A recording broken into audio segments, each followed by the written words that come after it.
Thought it'd be nice to have this up a little higher. Oh, there we go.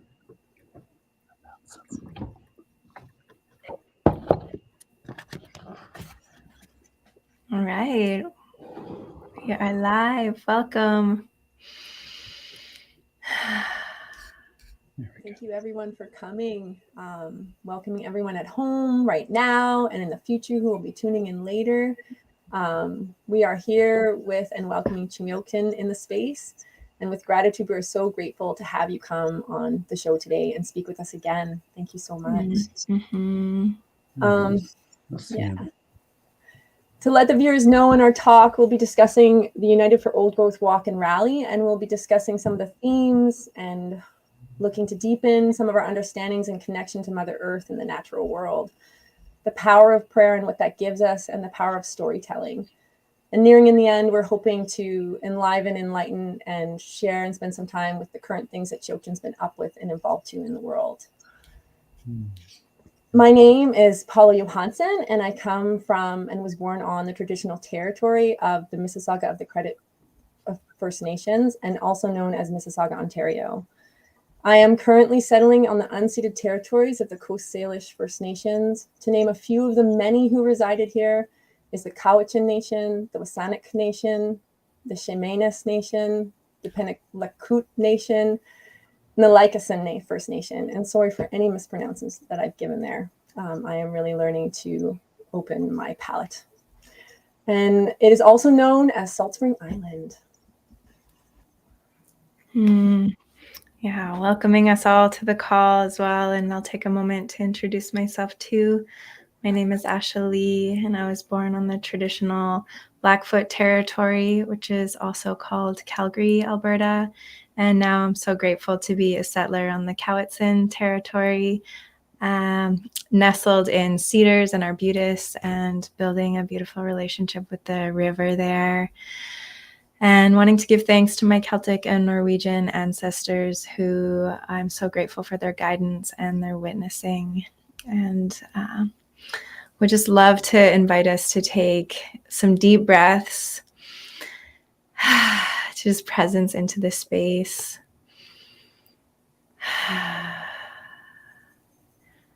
Just feeling that presence and that root wherever you are. And it is such an honor to give thanks and welcome Chiyokten now to speak. And we'd love if you could introduce yourself and where you are right now, and if you'd be willing to open us in a prayer to begin the space in a good way. Sure. Hiska. Thank you, Ashley. Paula. CM. Nashilicha. CM. Genuate Quinchquilla Quincetia Tanget CM. Nashilicha. Chiyokten. Sina Snat Chalates and Saanich CM. Stillaguamish. Asa Athla CM.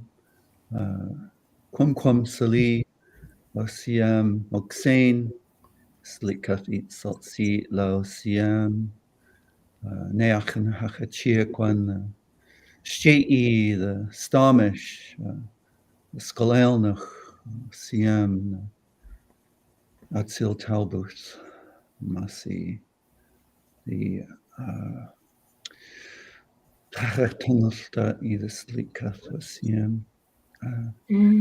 Ask Creator to put a light on our work for our Mother Earth and our warriors, our protectors, and for the children, their future, the ones that we're borrowing all of these beautiful things that we get from Mother Earth. We borrow them from them and leave them for them.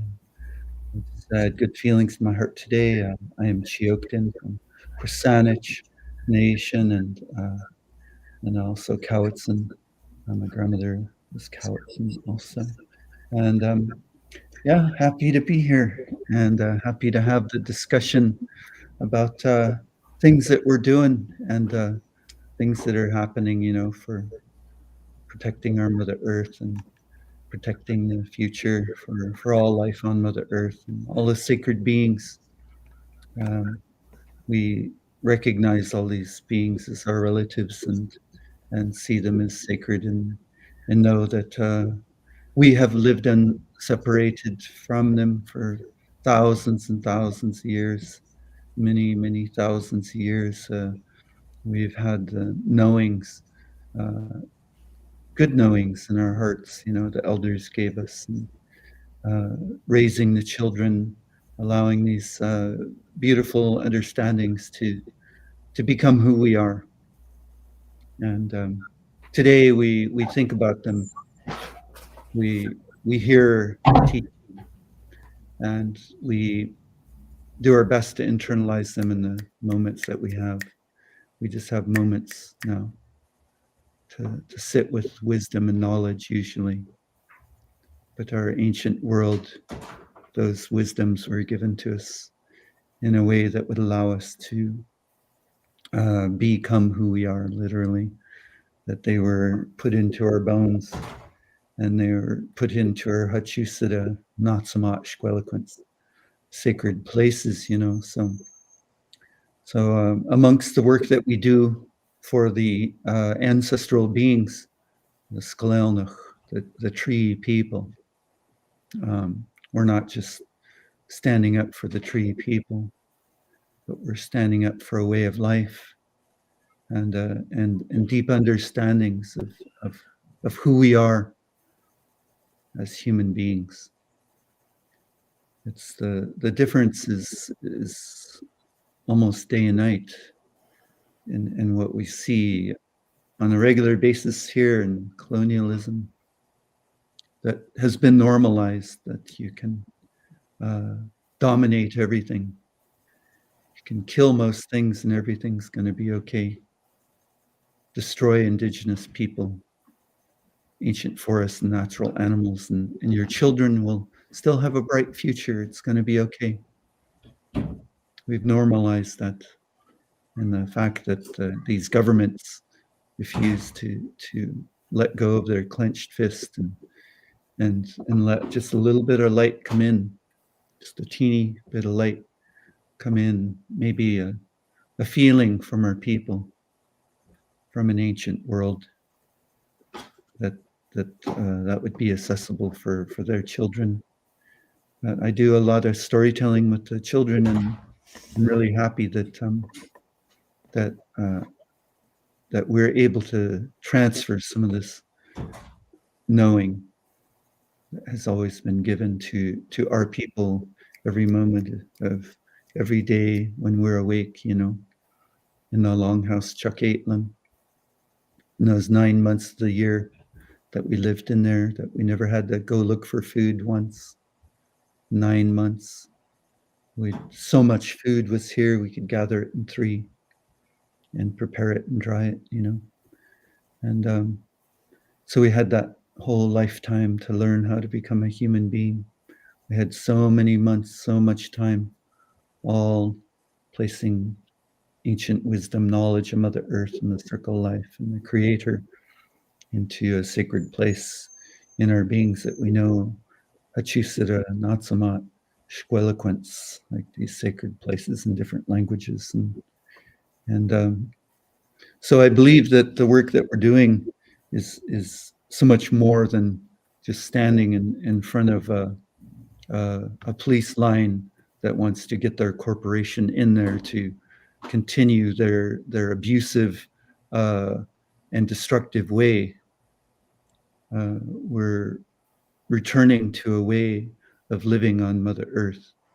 Even as we see all of the things that colonialism is doing, there is a return to wellness, a return to elder society way, to a elder society and matriarchal way that the children can now listen to, and they can understand from a very young age. And children get it right away. You don't have to tell children like things twice, when it comes to wisdom and knowledge and ancient understandings, they get it immediately. And I feel the more people become embedded in colonialism, that we see everything normalized. But the children, if you talk about the animals, they got it right away. You talk about the trees, and they got it right now. That if we were to raise our hands to those trees, like my grandmother said in our language, in our Sinchasan, because she never spoke English, and she told my mom. When my mom was a little girl, she said, "You always raise your hands to those trees. You know why? Because they breathe out what we breathe in." And I asked the children, "Hey, do you know what that is?" And they go, "Oxygen." I'm like, "Yeah. Is that important?" And they're like, "Yeah, it's important." I'm like, "How important is it?" "It's really important." It's really, really important. How really, really, really important is it? It's life or death, right?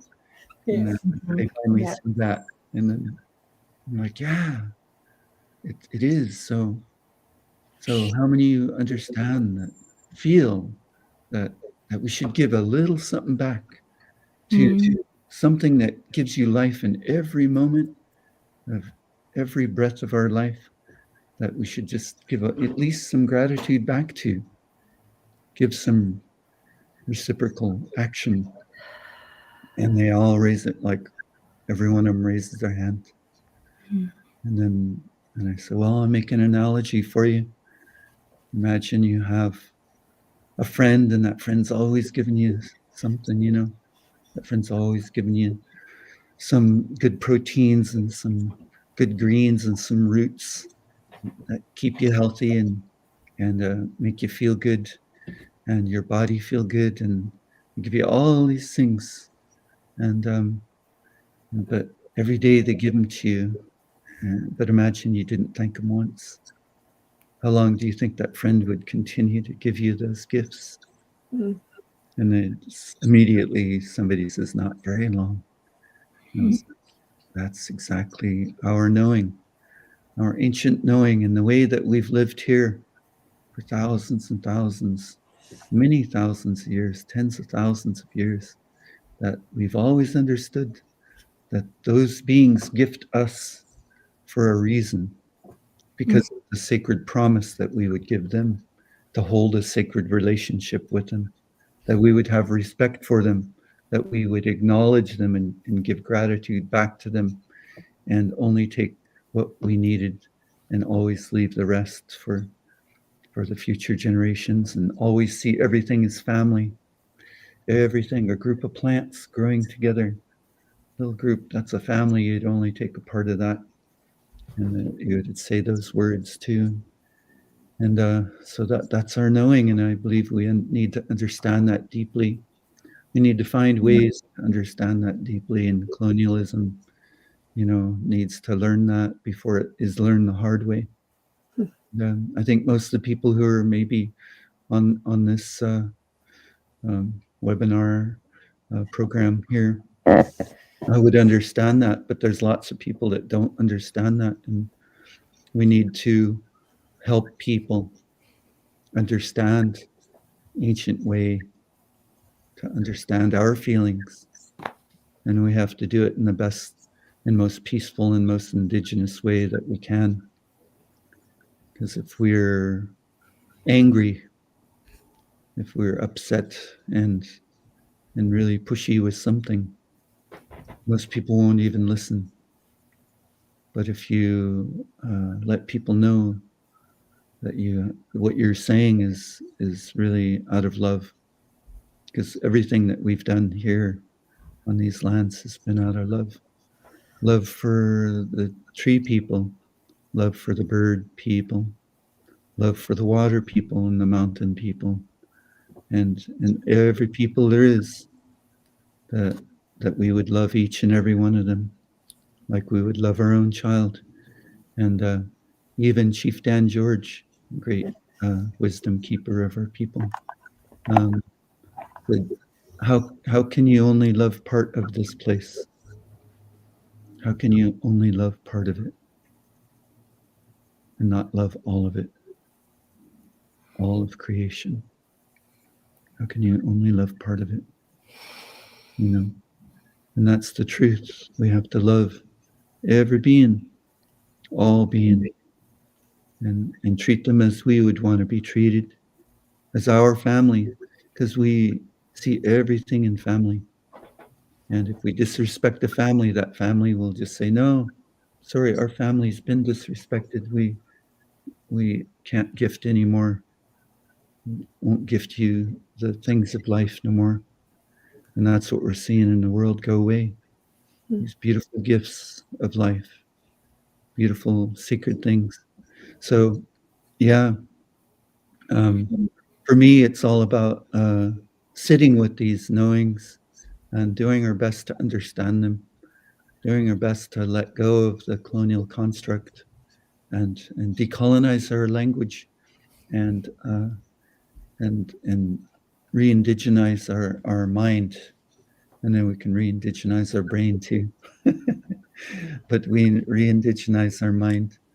This is our mind. This is our brain, and our mind has a name. Hachusida, here where I'm at, here in Legislature speaking territory, Stillaguamish, and Chiyokten in our language, in our Sinchasan, Saanich language, and Natsamat also. And so, yeah, do your best, you know. It's really up to us. We have to heal ourselves in a holistic way and re-indigenize ourselves. And then we can holistically heal this world in an indigenous way. So that's my feeling about those things, you know. There's so many people that are concerned, but a lot of people don't know what to do. A lot of people don't know what is the answer to a world that no longer has respect for life, for what keeps us alive. What is the answer for that? But one of the best answers I feel is to work on yourself and share that. Don't be afraid to open your mouth and share the words that you've learned, especially from Indigenous people. You know, unless it's a closed ceremony or something, you know, that you joined in on. But usually we're always sharing open teachings a lot of times. And if you heard those teachings, you can remind people of them. Just tell them where you heard it. Say, hey, this Coast Salish person told me, this grandmother, whoever, an uncle. And just tell them, hey, this is what I heard. This is what I feel. You know, and it's your own feeling. And sometimes I tell people, you know, because in colonialism, they always want to fight. They always want to fight. Like, they want to take something personally and then react. And now you're fighting. And we should do our best to learn to just either, if something is so offensive that you'd want to fight, our old people told us, just walk away. We're CM. Our people are CM. We are a living example of how to live on earth. Intellectual, spiritual, house leader, family. Just turn and walk away. Never lower yourself to their place. I mean, you can share words, but if they're so angry and so heated that there's no way to communicate, it's best not to even try. Don't get angry. Don't get upset. You know, just maybe next time you see him, they won't be so angry. But yeah, so yeah, that's my feeling. You know, we gotta all stand up and come together, and bring our hearts together, bring our hearts and our brains together, our mind and our brain in our sacred place here, our hearts, and become strong. Yeah, it takes a lot of strength to do the things that are done for Mother Earth, even just to acknowledge the things that are going on. A lot of people don't even have the strength to even talk about them. Mm. They have a little bliss bubble around them, and you're breaking my bliss bubble. Those things hurt. But you know, when you start doing something about those things that are painful to even acknowledge, guess what? The pain goes away, and now you're left with good feelings in your heart, because now you've taken something that is hurtful for you and other beings, and now you've turned it around, and now you've given it a new path, a new direction, and you've answered a prayer. You've answered a prayer that this world is crying out for, that future generations are crying out for, that all the sacred beings that are mostly not here anymore, they're crying out for that too. And now you've turned it around and you made it into a positive prayer. A prayer is an action. It is not a sedentary thing or whimsical. To have hope, we never had the word, and I said it once after we did a prayer walk from Lummi Blackamish people, Lummi Territory off to Semiyam, and what they call I call it the colonizer line. The fictitious border. And we did a prayer walk there because I found on a website there the same LNG plant they tried to build in our Saanich Bay. They wanted to run a pipeline of LNG all the way through the San Juan Islands from Cherry Point after they already won that battle for the coal terminal. And this one corporation says, "Oh, we're going to run a pipeline through the San Juan Islands off to that LNG in our bay." And I saw it, and I informed some of the Lummi council that I knew, and they're like, "What? How could this be?" And then so we did a prayer walk for it. And when I got done, Eagle Eye's late brother, he's a chieftain from Seashell, after I spoke, and then he came up to me and he said, "You said the word hope." And I knew what he was saying right now. And I raised my hands to him and I said, "I apologize, CM. I said, I know that we're prayerful people. I know that we're prayerful people. You know, we don't have the word. We don't have the construct of hope. We have the knowing of prayer and doing something about something. Putting your medicine towards it and turning it around. Putting your medicine towards it on a regular basis and turning it around until it's well. And that's our way here. Be prayerful. Be that way and have that medicine go towards all those sacred beings, all of those ancient trees that deserve to come back. Most of them are gone, and we're working on saving just the last teeniest percentages. But they can return in our Salish Sea. There's a lot of green area. And a prayer for the children in their future, you know. Everything we do, we should be doing for them. It should be at the forefront of our action today. What are we doing for the children 7 generations, 10 generations from now? What are we doing for them? What is our action for them? Today, I believe we should be asking ourselves that pretty much every day. What can I do for them? How can I stand up and make their future better? Because, you know, the corporations and the government, it's the last thing on their mind or their brain is the well future of the children, the well future of the sacred non-human people of Mother Earth, you know. So, yeah. And that's what we're working on, hey? Working on that good medicine that the Creator gave us. Creator gave us all this good medicine and all this good strength and all we have to do is come together, and now those strengths are amplified, and then we do beautiful and powerful things and miraculous things.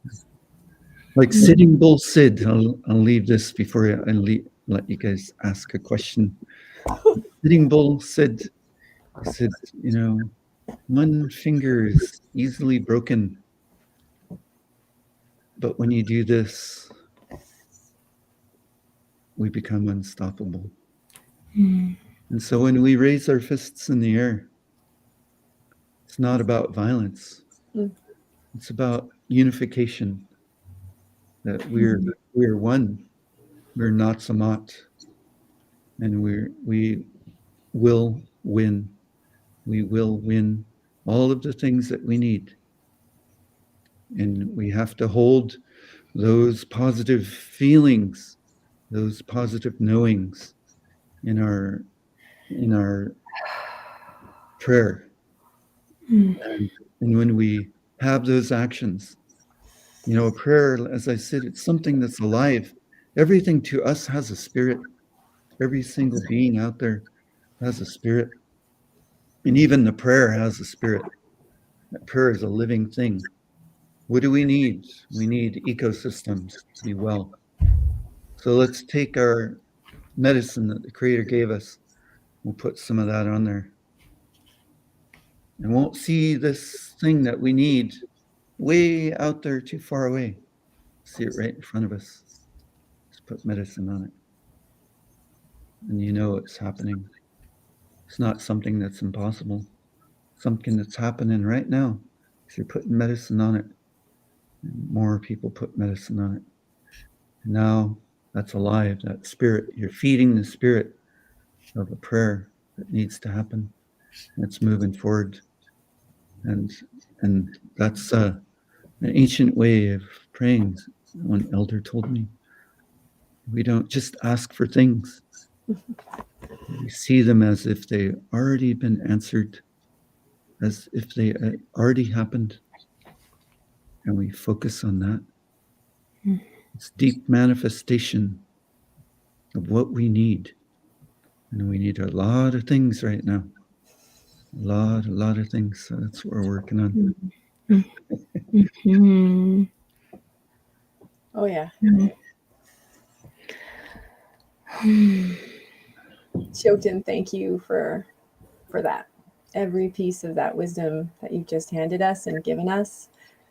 I really am taking a moment to presence because, we have questions, but like, honestly, I'm really grateful for the knowledge you just shared. And you've mentioned like unity and the power of prayer. And these are inside of these questions that we have asked. And I hope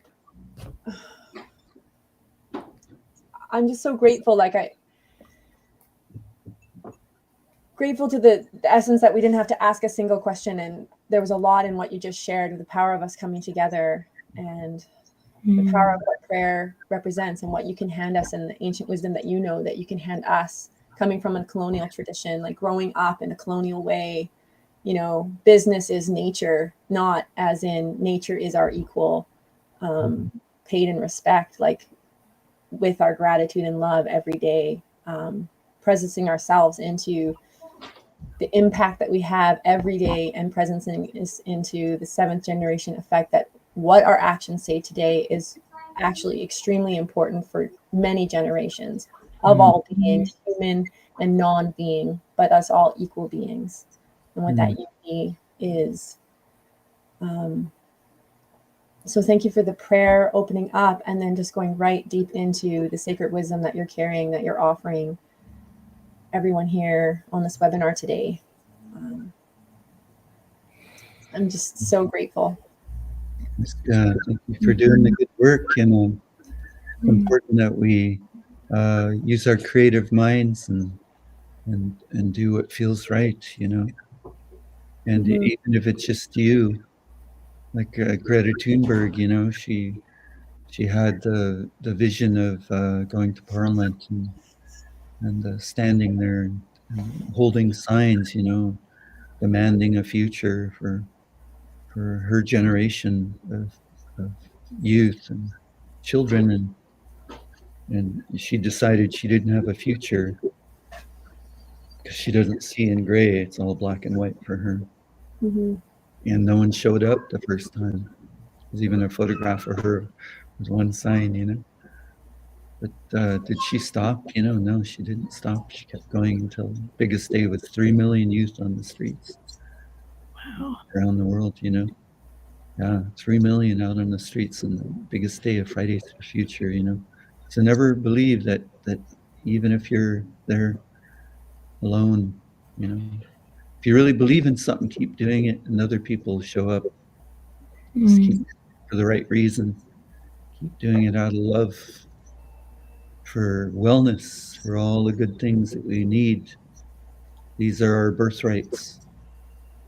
These are our birthrights. Call it our chalanget.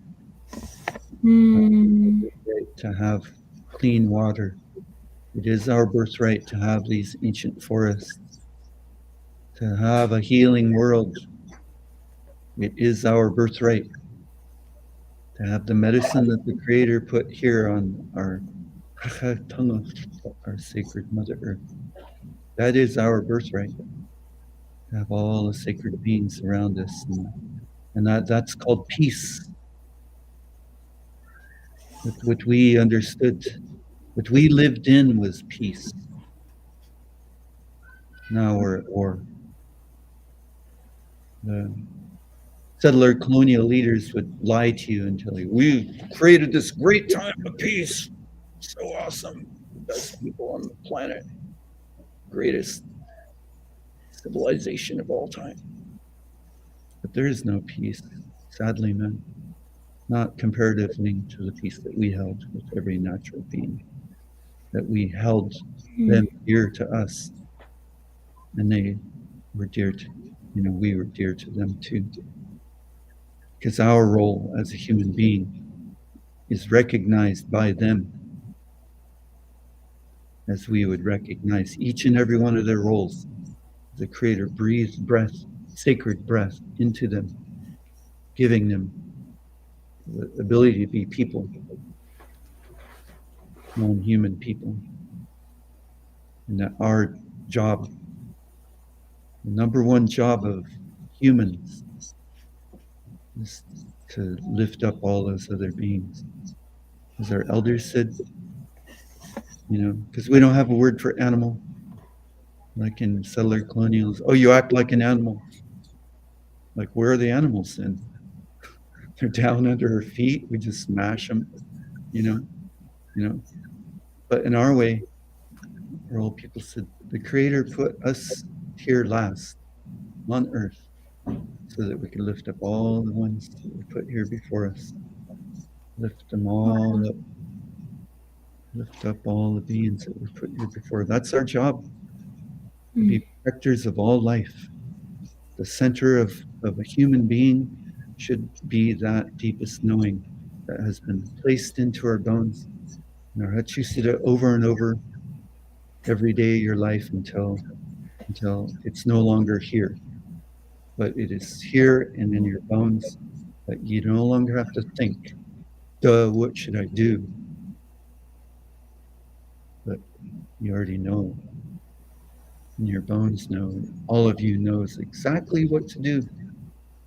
What is the right thing to do when you interact with all these sacred beings? Because we're always interacting with them every moment of every day, whether we know it or not, or whether we like it or not. And the truth is that we're unseparated from them. And we've known that. And, you know, sometimes I tell people, hey, if you meet somebody who doesn't believe that they're part of Mother Earth, ask them to stop drinking water, no food, no water for 4 days. And then come back and tell you they're not Mother Earth. Every fiber of their being, after 4 days, digging at her skin, trying to get to some water, you'll be so thirsty, especially if it's in the summertime. And You know, the water that flows through her veins in those rivers and estuaries, they have to flow through our rivers. Her life water has to flow through our rivers and estuaries all the time, or we die. Because we can step a foot off Mother Earth does not mean that we're not part of her. We are part of all of these sacred beings. When we harm those beings, we harm ourselves. When we harm the trees, we harm the future of the children. Mm. We harm the water. It's the same thing. We have to learn to deeply love these beings. Love them like you would love your own child. That's what our old people told us. Love this place like you would love your own child. Mm. Your children have a bright future. That's the truth. That is our undeniable, natural law truth that we have to learn to love. Got to learn it.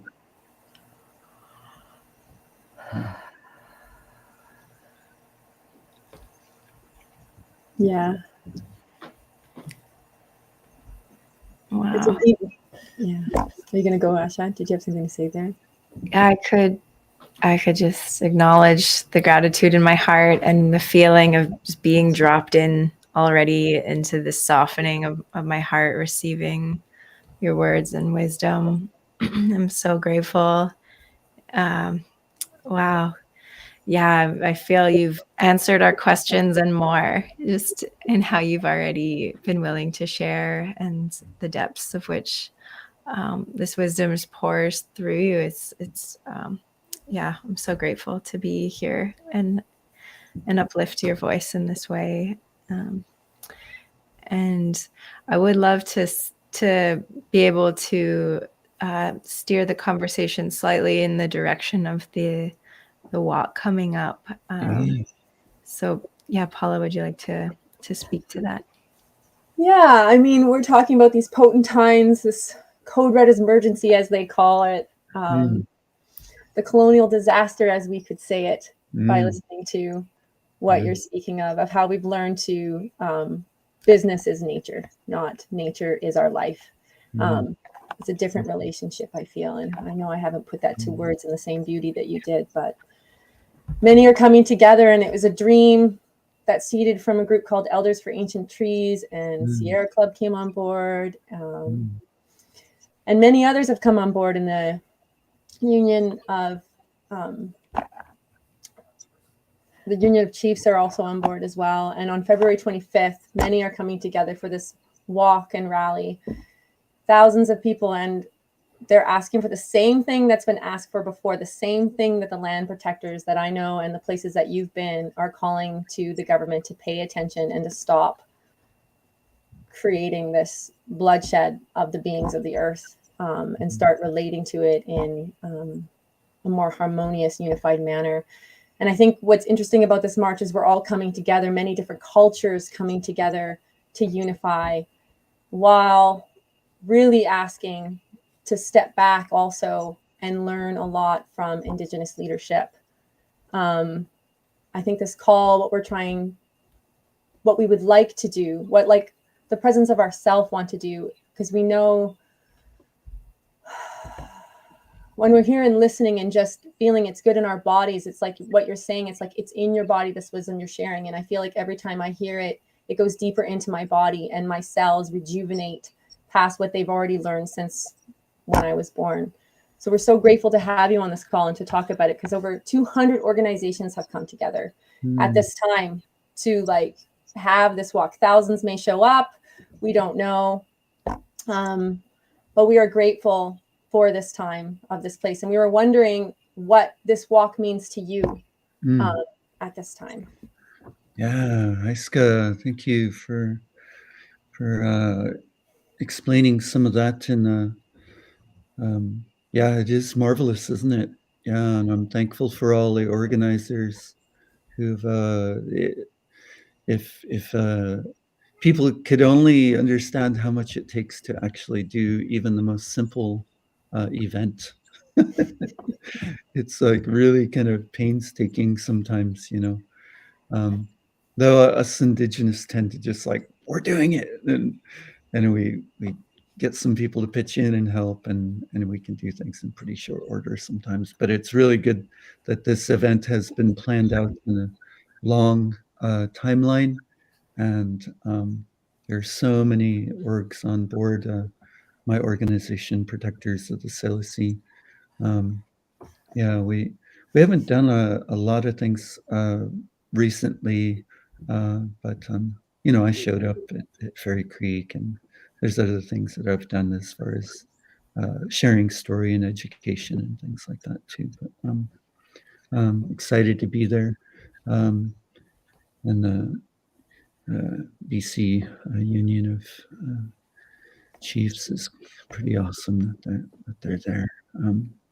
And supporting, rather, at least. And but yeah, the prayer walk, done a lot of prayer walks we've walked Seattle to Tacoma, walked Tacoma to Olympia, and walked from Tahoma, or Mount Rainier, Tacoma, Tahoma. There's all different names of Mount Rainier, down to the Salish Sea, all in prayer for our natural animals and for the return of Tokatai.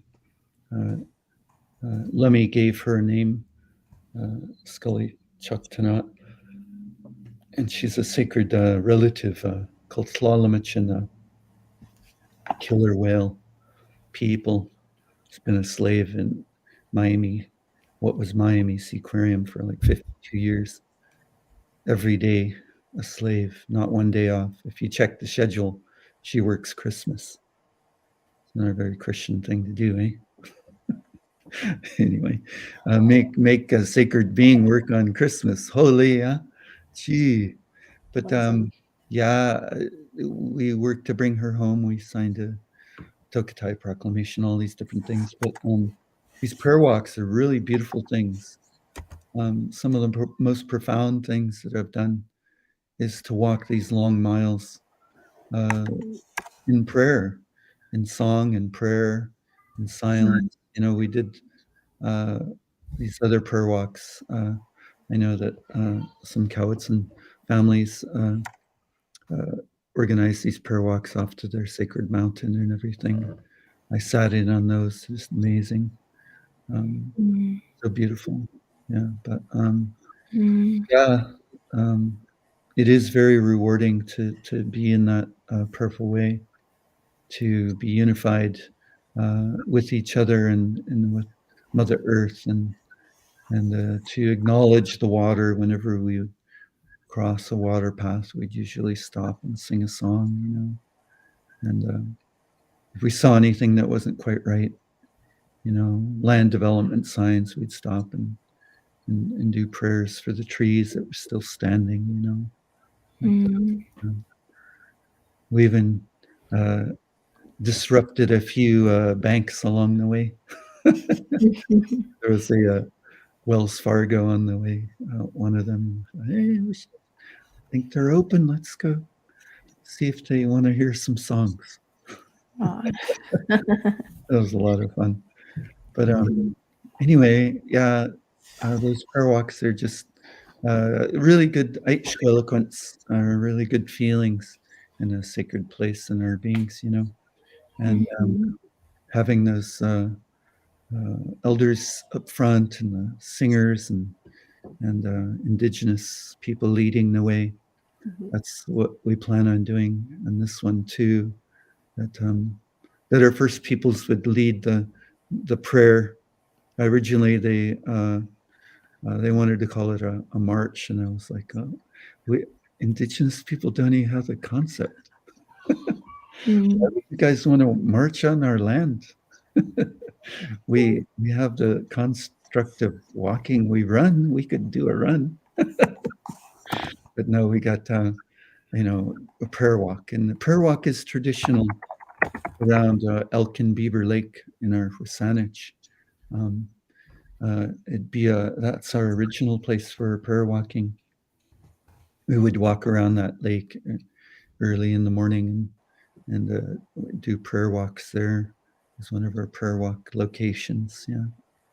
But we would often do them in the morning just to go visit a very special place. Everything was very special in nature in those days, of course. But often my cousin told me in the Duwapsh, in the Duwamish area, there's a very large cedar tree that was right on the Duwapsh Stalus, the river, the Duwamish, and they would take red earth and they dyed the body of the tree red in sacred red earth.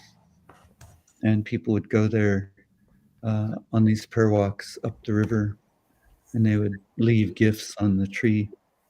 They would leave gifts at the base of the tree and items they wanted blessed. So a lot of the trees were like altars to us because they're very sacred and holy places. And so, yeah, this prayer walk, I'm really looking forward to it. It's going to be fun. Uncle Stacy will make it. And yeah, I love him so much. I had the honor. I have the honor of meeting Uncle Stacy, so I definitely had a bit of a excitement because I actually haven't seen him since the blockade. So I know, right? That'll be very special to actually see him, and my heart feels pretty tender and excited. Yeah, about that. Yeah, it's going to be fun. Yeah. And so yeah, we'll be singing those songs and just sharing word, and we'll stop along the way, and if we feel it's necessary. Yeah, looking forward to all the animals being there. We're going to leave, I guess, Fernwood around 11 with all the sacred animals. Maybe not all of them, but a few of the sacred animals will join in. And they'll be way up high in the air, I think 15-foot poles, and amazing. It'll be a lot of fun. Yeah. So we'll bring them in ceremony, and off to Centennial Square, right? Is where we're going to be launching the walk once the animals get there. Yeah, Bobby has been working on all those animals, leading the project, all art projects and everything. So it's going to be really good. Yeah. We're looking forward to it. Yeah, thank you, Chiyokten. Just to echo again that beginning prayer walk at Centennial Square, you'll be beginning at the Fernwood Gardens at 11 o'clock and opening with prayer, which I so beautiful to hear the ways you carry prayer everywhere with you and interweave it into all your relationships. And I was curious to ask you that question as well. What is it like? I would love to hear you go a little deeper into the reason why that opening with prayer is so significant, because I really hear that is that wholehearted relationship with it everywhere you walk. And if you'd be willing to just share that the why about the opening in that way. Yeah, definitely. The opening of a prayer and ending in a prayer is a very ancient way of our people. Whenever we would gather, we would do that. It's very important to bless space and to ask for the guidance. Things are not about ourselves. I think as we go through life, we can figure that out more and more. We can take things personally and believe that things are about ourselves, but inevitably it's not.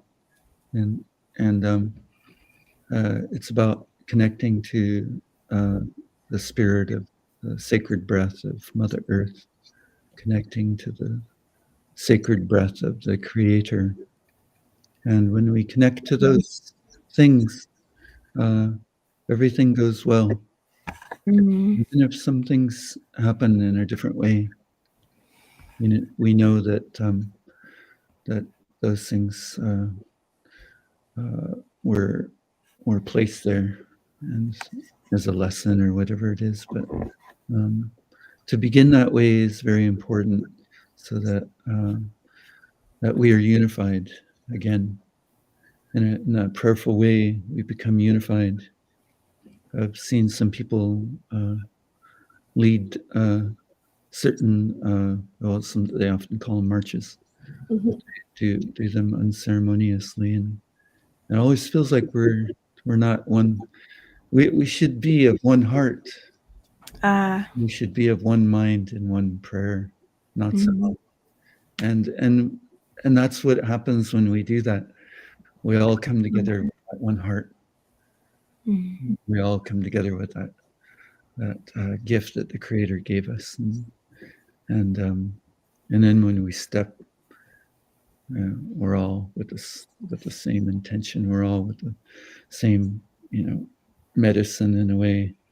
It's more unified. And then when we finish everything up, we should always end in a prayer. That way, everyone goes home safe, and that all the work that happened is acknowledged, and the ancestors are there too.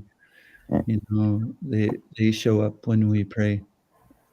Whenever we start praying in our language, ancestors will show up, and the Creator is there with us, and the spirit, life, breath, and force of Mother Earth is there, standing with us. All these things are there with us when we're that way.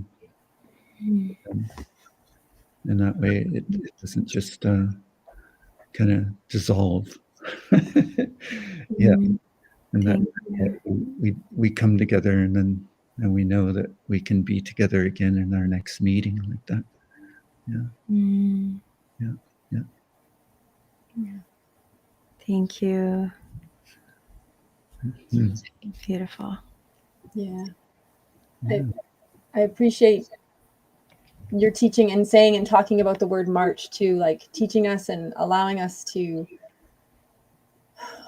grow and learn from the power of prayer and the presence of what the wisdom you carry gives to us, coming from a place that I know I worked deeply with the to presence this better for myself, to communicate it. I've actually worked in the organization team these past 7 months, and I was a part of the group, and on the poster it says March, and even in some posts that different organizations are using, it uses the word parade.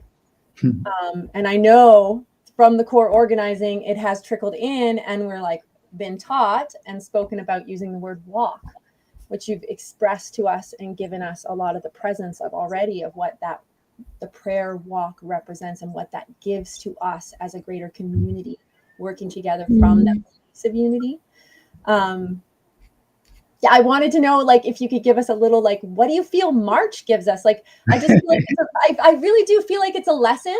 Yeah. Growing up in a way that I've gone to school and what they taught me at school, and we'll march for victory. And like, it just, so I really feel like there's wisdom in you deepening that discussion with us a little bit from the other viewpoint too, so that we can, other of us can relate and learn from that.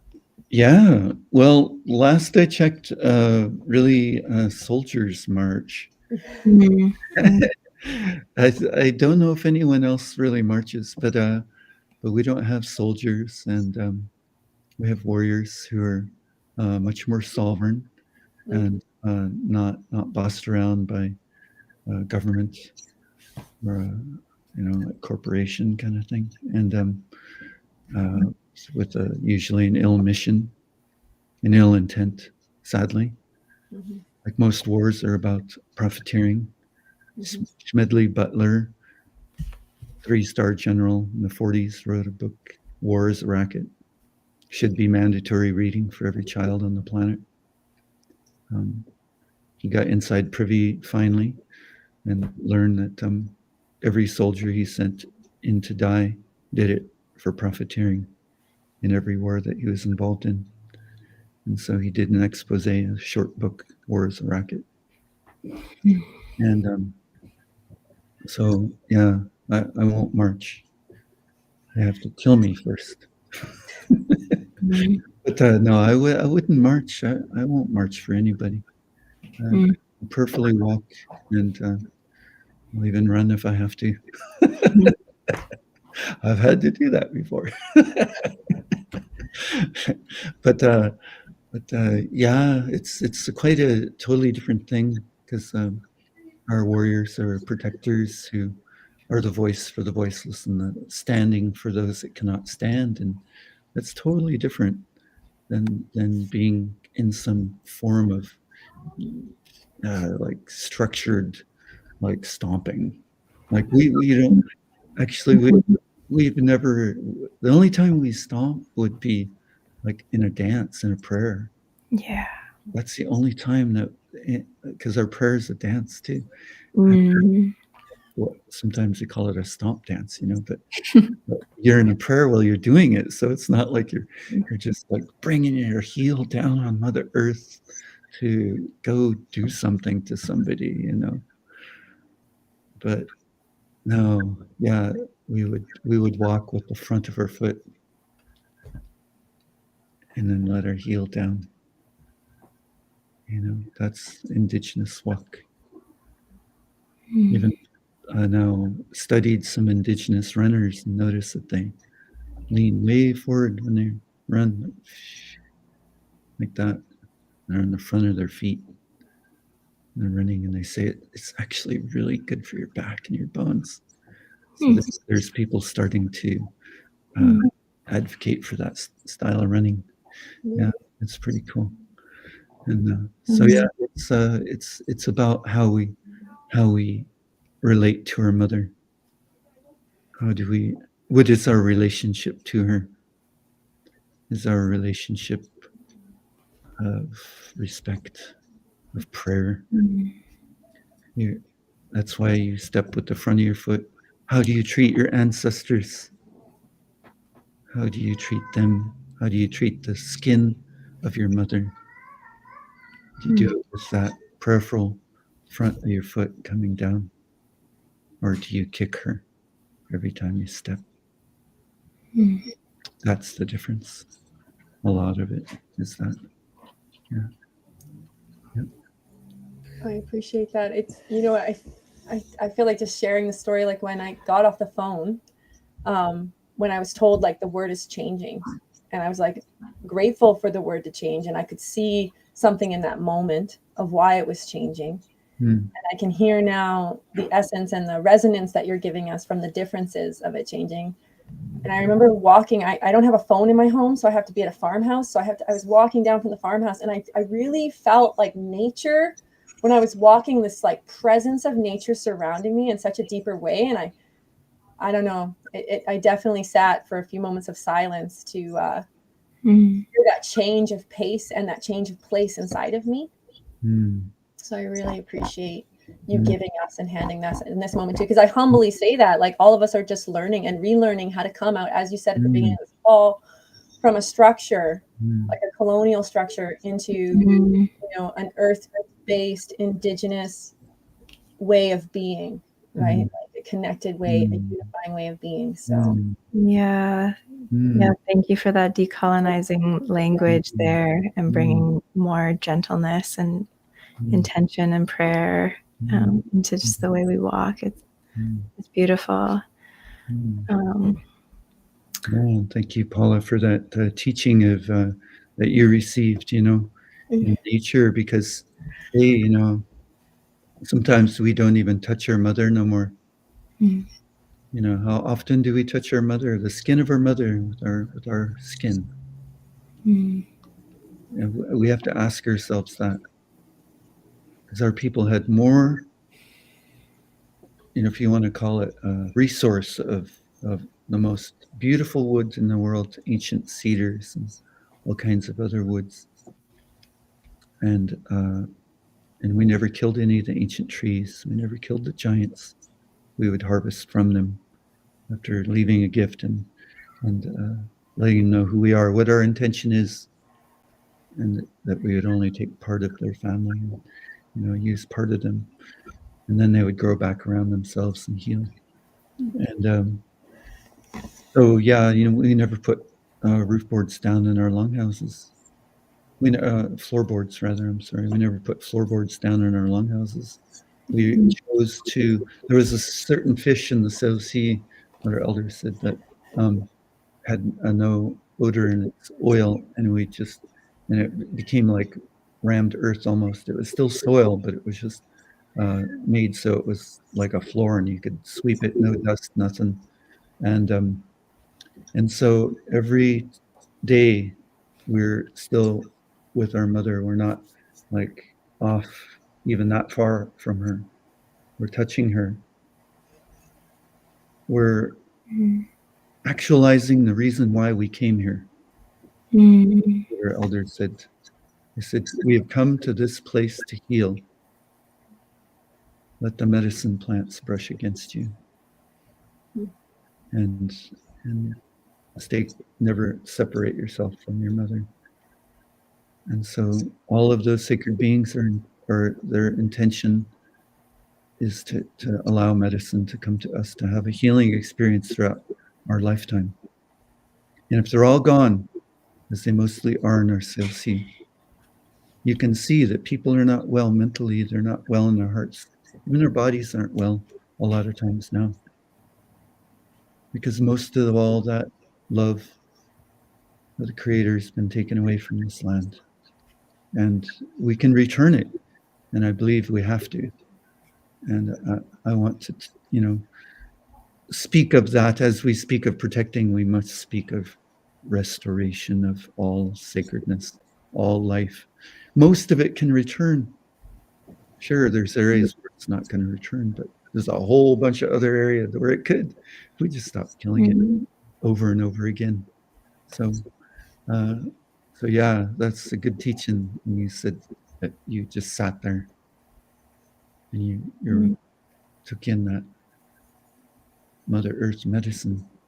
Well, that's something that happened all the time originally. We didn't have to go get in our car, drive for an hour, 2 hours, 3 hours, whatever it is. We just walk outside of our Chiyokten, the sea behind us in ancient forests. We could just let all that medicine heal us. The skin of our mother against our skin, healing us too. So, yeah, take your shoes off. Your shoes off. And touch Mother Earth more. Yeah, it's a good thing to do. Yeah, good teaching, Hiska. Yeah.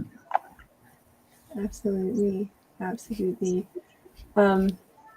I want to bring in presence for a moment here too of a little bit about the walk. We're getting close to time, and I know we have a couple more questions that we wanted to bring in.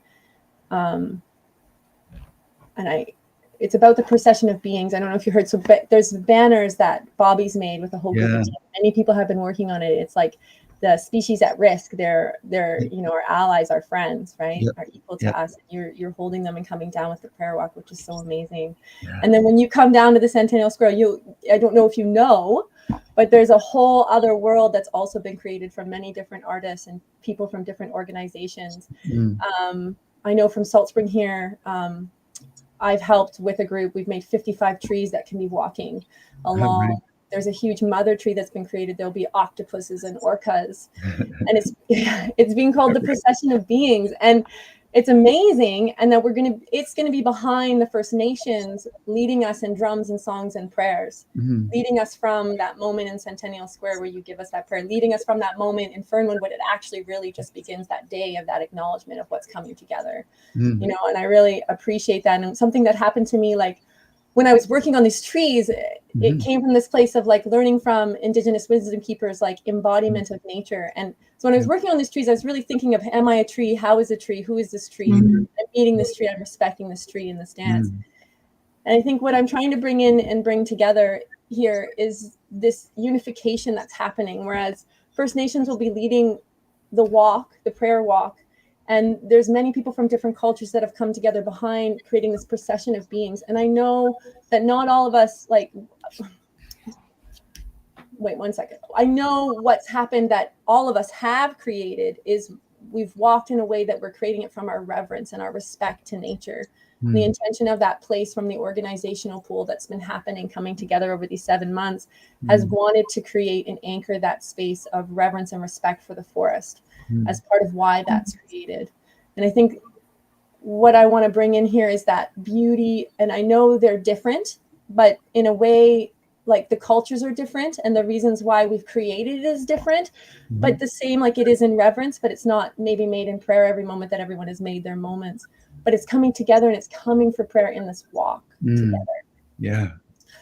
And I guess what I want to acknowledge, and I see an opportunity for growth and learning, is this place that I had the space at Fairy Creek to do the deer dance with you. You allowed us to embody how Indigenous traditions can hold this space where we get to dance the deer and be the deer in this prayerful space. And also the wisdom, you're a Coast Salish storyteller, and that also in storytelling, there's a lot, I feel, of embodiment of nature and the beings and our equals coming together to share this wisdom with us that allows us to take it in a different way than we would learn, I don't know, at a normal school.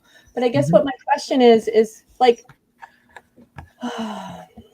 may just presence here, but my question is like, would you be willing to share, let me just presence, sorry, I'm so nervous tonight. I just be honest with myself there, but I wonder if you'd be open and willing to share a bit of the story behind the tradition of what that represents, that from your tradition of embodying the animal in a prayer song, and also a little bit of the value of storytelling from your traditions. Sure. Yeah. Great. Definitely. Yeah. The embodying the natural beings, non-human beings. We have these spirits, not always animal, but very often spirit animals in our Coast Salish knowings, our spirit dances and things like that. So we do our cleansing, our vision questing, and an emptying of our mind, our brain, our bodies, and to have room for that being spirit strength to come into us, spirit power. We're not going to look for it. We're just creating room for it, and then it would join us. If we're empty enough, if we're clean enough, it will say, okay, it's not all like sticky and yucky there. Like I ain't going there, but it's like, okay, it's clean, it's there, there's room, it can join us. And so that strength that is ours is there in that form, an ancient way of ceremonial dance.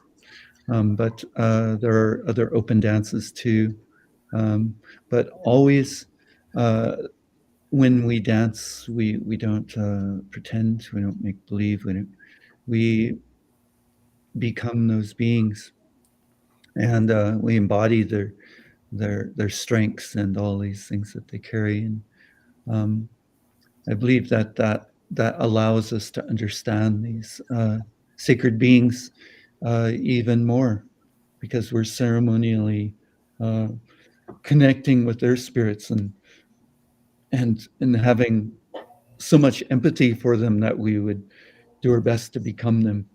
And I believe that a perspective of empathy, and in that way we will have better relationships with them. So yeah, that's something that we've always done is to and I explain that sometimes. Say, hey, become the deer, smell those grasses and the flowers, and how close you are to Mother Earth, how you can look into the darkness of the dusk, and how you can hear everything, and how you hold your sacred relationship, and to keep the circle life well. That's part of their job. But you had a second part of your question. What was that? Oh, the second part was storytelling. Yeah. You know, Is that what I was doing? Did I do that? you did it. Yeah. So I answered that one. Yeah. No. Yeah, storytelling. Yeah, storytelling is definitely an ancient tradition. We traditionally have epic stories, and there would be 3-day epic stories that happened. Yeah, the tradition of storytelling in these long epic stories is so marvelous. I've been to an older cousin of mine. He's held these epic stories, 3-day epic stories, and you get to dance the song, alive. You're singing the words they're dancing the story alive, showing and expressing the action in the story and the characters that were told right before you would start singing the song. And then there's a dance that people will do to show the expression, to express the action rather of that part of the story that was told in that. And then so everybody doing these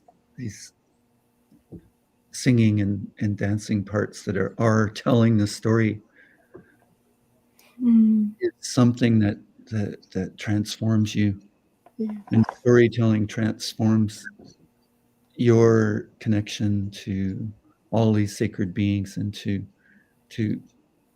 internalize the teachings that have been placed. And I believe these stories, they're people, and they have a magic power.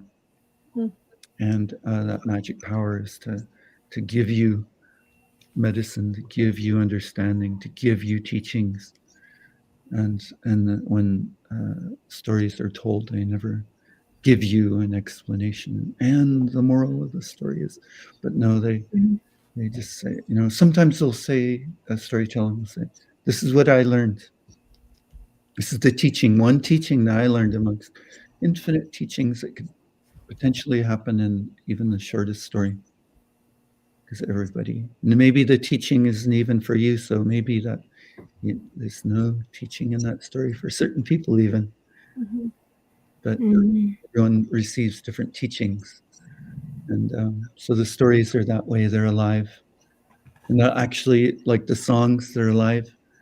They say that the songs are people, they're alive. They say the songs are good hunters. Hunt you down and have you sing for them.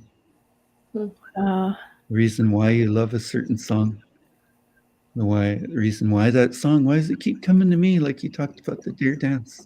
Because that deer dance, it's alive and it hunted you. I said, there's the person gonna carry this song. Their spirit's there, I can tell, and then they go, with you, and they're like, oh, okay, I'm holding that spirit of that song or that dance or that story or that teaching. They're all alive. They're all people, and they're all good hunters. It's true. Yeah. So don't be surprised if that's all that you can think of. It's that one song, that one story, or that one dance. It chose you. Oh, that's good. Thank you. Wow, yeah, thank you. That feels so culturally rich and just enlivens space in me to receive stories and songs and dances in a vaster way, to feel their spirit and the life. And yeah, beautiful to hear how you're speaking to like many day storytellings, and just imagine growing up in something like that and the richness of ability to connect with nature and all the beings with so much depth, and to really go into story. It's so beautiful to hear. Yeah. And I'd love to speak to and just acknowledge where we're at seasonally. And, Paula and I, in our Celtic ancestry, have just celebrated Imbolc, and it's really been feeling the enlivening of the soil and the sprouting of life returning and warming again, and giving so much thanks to the sun coming out for us again, and really wanting to be practicing and remembering and our cultures in how to really honor the seasons and the cycles in the wheel of time that we're in, like you're speaking to as well, that embodied ecology. I've tried to hold that phrasing as a mantra in my prayer walk, and so just in that mirroring of the land and the return of the sun, I also am aware. I believe that you've just had your WSÁNEC New Year's. Is that correct? Yeah, that's right. Yeah. When Wuchas sings and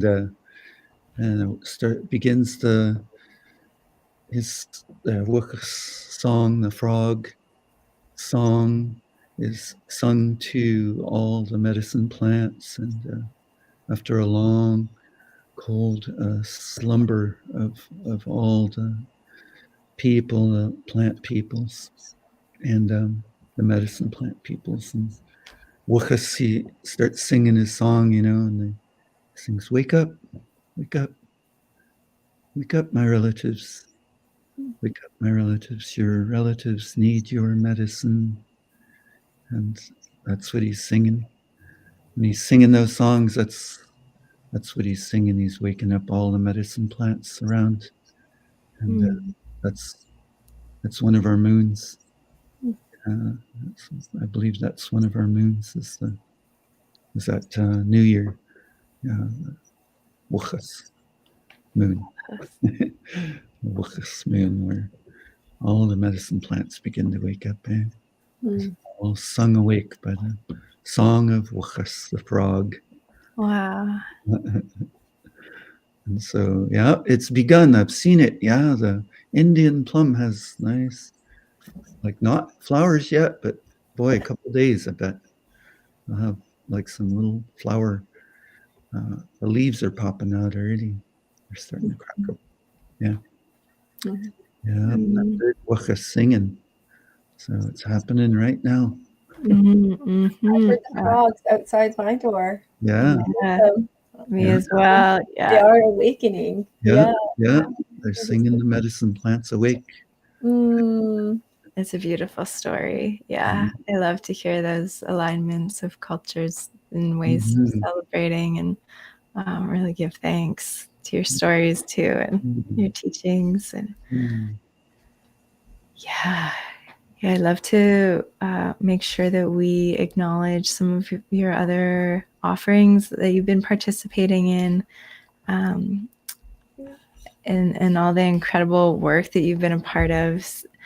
So I'd love to just post some of these other offerings up here. And I'm going to link our viewers to this Facebook group. Chiyokten is a part of the Protectors of the Salish Sea. Is there other ways to get involved other than this? I think you could reach out and message me that way. I'm the founder of Protectors of the Salish Sea. It began after Standing Rock. I went and participated and built 48 indigenous structures there. Standing Rock Sioux dubbed them tarpies because they look like teepees, but they're made of tarps and 2x4s and metal brackets and plywood. And they loved them. They said that they're not like their structures, and I knew that. Their structures are like our longhouses. The open fire and the smoke brushes you off, and smoke carries up your prayer. So these structures have wood stoves in them, and they're double lined, 2x4 tarp on the outside, tarp on the inside. They're virtually the warmest structures at Standing Rock occupation, and Some people had grass growing on, as the blizzards blew minus 30 degrees, people had grass growing inside their tarpies. Oh. So warm. It's crazy. I met the woman who was talking about that a lot, Indigenous woman. And she was talking, I was like, you're the one. So many people talk about like people growing grass inside them. It was so awesome. Yeah. We built 90 of them to date to stop, fossil fuel expansion and redirect the trajectory of colonialism away from being a culture of death to a culture of life. Help them re-indigenize to understand our way and to steer this canoe towards life. We have to do everything we can to get this canoe in a direction towards life once again, because that's the direction that we always had. Elders and matriarchs ensured that. So to become an elder society, we have to listen to elder society people. Mm-hmm. We can achieve elder society once again, I believe. Absolutely. Aishka. Yeah. Thank you. And thank everyone for joining in. And your good medicine. Remember, your medicine is powerful. And remember that your voice is powerful, your words are powerful, your prayers are powerful, and your actions are powerful. And then we bring all that together, and then we'll become unstoppable. That's what we need right now. Unstoppable. We can achieve that, and we can heal this world, heal ourselves holistically, indigenous way, re-indigenize our mind, our body, our spirit, our action, our relationships, and then holistically heal this world once we've holistically healed ourselves. Do that together. Help each other, lift each other up. Somebody's not doing something right. Don't flog them on Facebook. Go talk to them. Oh, thank you for that. Yeah. Knock on their door. Go, hey, let's have some tea. Let's chat about some stuff. It's been on my heart. And lift them up. Encourage them to lift, to be uplifting person. If they're not, they can be. Yeah. Can't beat each other down. There's not enough time. Time. So lift each other up. We lift up all the sacred beings. Yeah. Thank you. Yeah, such inspiring words. Yeah, thank you so much, Aishka. Yeah, good to be here. It's nice to see you both, and yeah, look forward to seeing everybody on the 25th coming up soon, Saturday. Mm-hmm. Yeah. Time goes so quick. It seemed like so long ago. Yeah. So long May I ask? I mean, like, yeah. But May I now, ask? Is the public welcome to join at that walk to approach the Centennial Square oh yeah, as well? So yeah, come on, bring a natural. Just do a little picture. you had to walk with Picture them. of a natural animal. Just print one out on your printer. Yeah. Just hold them up, put them on your shirt, whatever. Whatever natural being you love. They'd be happy to come along. The prayer will go to them. Like in the old days when we'd build a house, they said that everybody, they'd start and they'd do their circle. And then they'd all be talking about their prayers. And sometimes some people would say, I'm going to pray for this person's right hand right here. That no matter how hard they work, that their right hand is going to feel good. That right hand's not going to be sore or tired. I'm going to pray for this person right here. And you all pray for each other's different, things that might get sore as you're working real hard. Mhm. Everybody prayed for each other. So we can do that for all those natural beings. Mm. They need our prayers, Mhm. strength. And when we do that, we'll hold their image and send them that medicine. Send them that healing medicine, eh? And we'll lift them up. And we'll heal this place. Mhm. Yeah, we can do it, protect it, and heal it, and restore it. Yeah. Absolutely. Yep.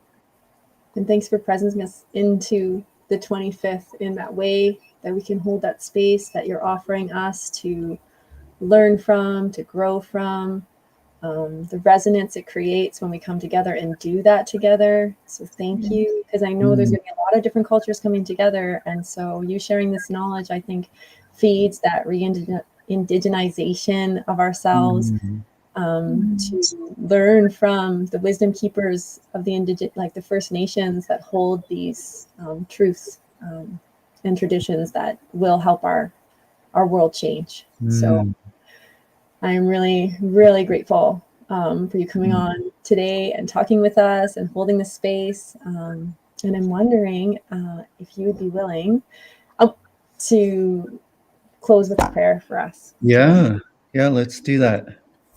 We'll sing a song. It's the chant that one of my grandmothers received in Swinomish. She had married into Swinomish, Williams family, and it received the song. And it's a beautiful chant.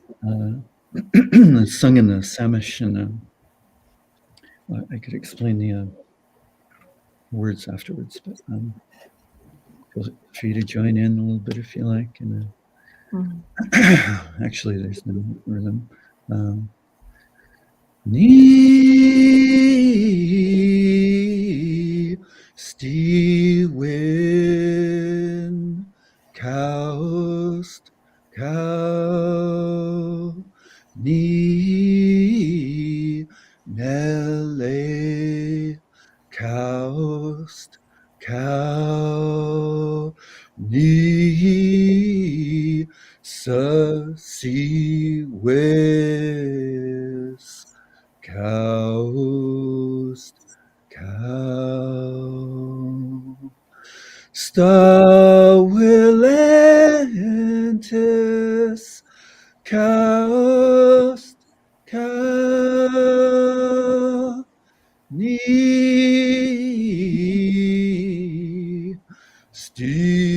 Stewin Coast Cow Ni Nele Coast Cow Ni Sasi Wes Coast Cow Stawilentis Coast Cow Ni Stewin Coast Cow Ni Nele Cow Cow Ni Sasi Wes Cow kills Wills Coast Sacred Water. And that song sings in the language Ni Steven Cows Cow Ni Nele Cows Cow Staluentis Cows Cow. Sings the prayer that we are, the love that we are, the sacred breath, the sacred life of Mother Earth, that we are, all of us working together. And then it was explained that it doesn't just sing that though. It sings, we are while we are becoming the prayer. We are while we are becoming the love. We are while we are becoming the sacred breath and the sacred life of Mother Earth. All of us working together. So one of my grandmothers received that song at the shores of our Swinomish, and the salmon tail. When she was at the shore, she saw the salmon tail flipping. Like that. Salmon tail would flip up out of the water. And that explains the part that says, nee, dee. That nee, Wow. that part of the song. Part that says,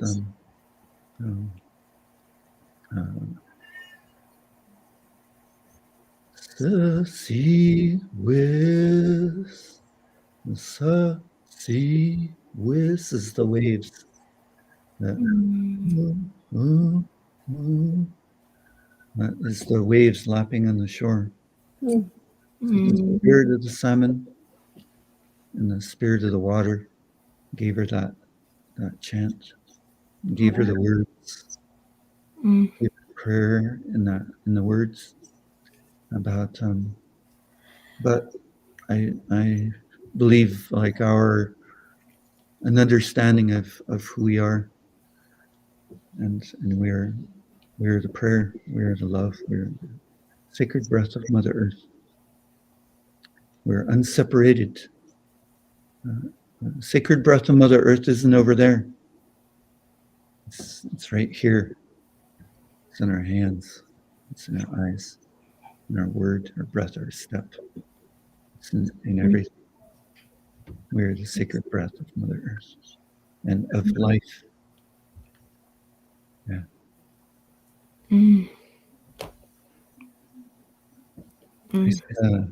End with that prayer, and we'll see everybody again. Yeah. Because we have no goodbyes, we have no word for try, no word for animal. I tell children, like, no word for try. So what did Yoda say? There's no try. There's only do. Said he might have been Coast Salish. Shorter than normal. A little funny skin tone, maybe bigger ears. Coast Salish. It's the same teaching. Yeah. Exactly. The word for goodbye. It's hi Ekwa. We say hi Ekwa. Means see you again, or do go if you must, rather. We don't want you to go, in other words, but go if you have to, because we all have work to do. And we'll see you again. Always see you again. In Lashutsi, here where I'm at, and Stillaguamish, probably Shutsi, yeah. And we're getting right near where they'd switch to over into our languages like Lami and Nooksack and stuff. Just so close to our Sinchas our Saanich language, almost the same. And they say hoi, hoi, like that, and it just says do it, do it. So if somebody leaves or you leave, you go do it, and then when someone's leaving, you go do it, like you got something to do it. I'm encouraging you. I love it. Thank you so much. People lift them up. And lift each other up. See you again. Oh, I'm so looking forward to seeing you on Saturday, Chiyokten, and prayer walking with you for the ancient forest and all. It's going to be a great day. Yes. Oh, and thank you. No matter the weather, everyone. No matter the weather. That's just our pleasure. Like, guess what? We're all waterproof. Uh, Yeah, you are. okay, let's onward, Yeah. everyone. Thank you, everyone, for watching and being with Chiyokten. us today. Thank you. Haiska. Aishka. Thanks, Joe. Hela. Thank each and every one of you. Ekwa.